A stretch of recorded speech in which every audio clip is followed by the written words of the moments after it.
Car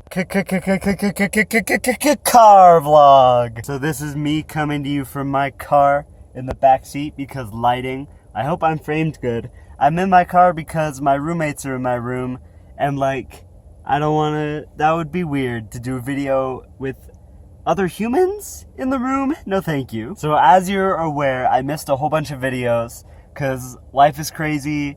And like, I don't know, I feel like I had a pretty good stride going, and then break happened and everything was crazy, but now we're kind of falling back into a routine. You know, I'm in school again, doing classes. My weeks are mostly the same again. I think it's going to be a lot easier to do videos consistently, but I have a bunch of punishments. So, I have a couple ideas, but if you have any good ideas, leave them in the comments and I will consider them, and it's going to be good. I think it's like 3 or 4 punishments.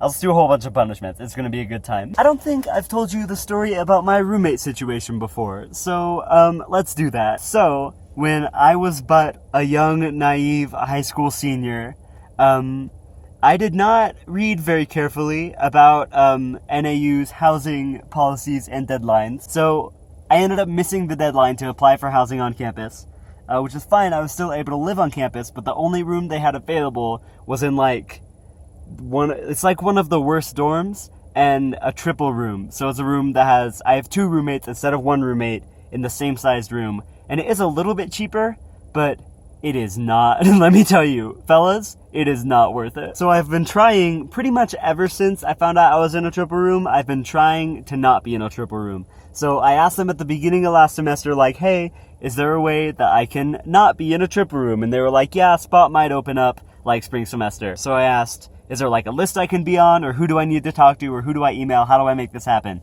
And they told me, well, it's not really centralized, so you're gonna have to email the residence hall director of every single dorm and see if they have any open spaces. So I did that, and they all said, I don't know yet, get back to me in November. So I emailed them all in November again, and about half of them responded. Most of them said we won't have spaces. One of them said, yes, I will have a space for you. Email me the first week of spring semester and we'll work it out.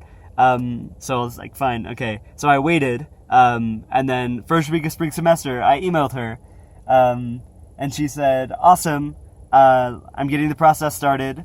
Let me get back to you in a week. So I waited a week and she got back to me and she sent me this email that like, it wasn't CC'd to a bunch of people. It was like only to me, but it was obviously copied and pasted. It was like, hello everybody, thank you for talking to me about moving into this residence hall.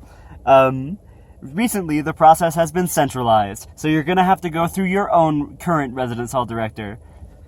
Which is frustrating because the very first thing I asked, like at the beginning of this year, was if there was a centralized place that I should go and be put on a list or talk to. But whatever, they just barely centralized it. So I filled out an application, it was literally a Google Doc, like a Google form. I filled it out, and it was like, how will living in a different dorm help your college experience?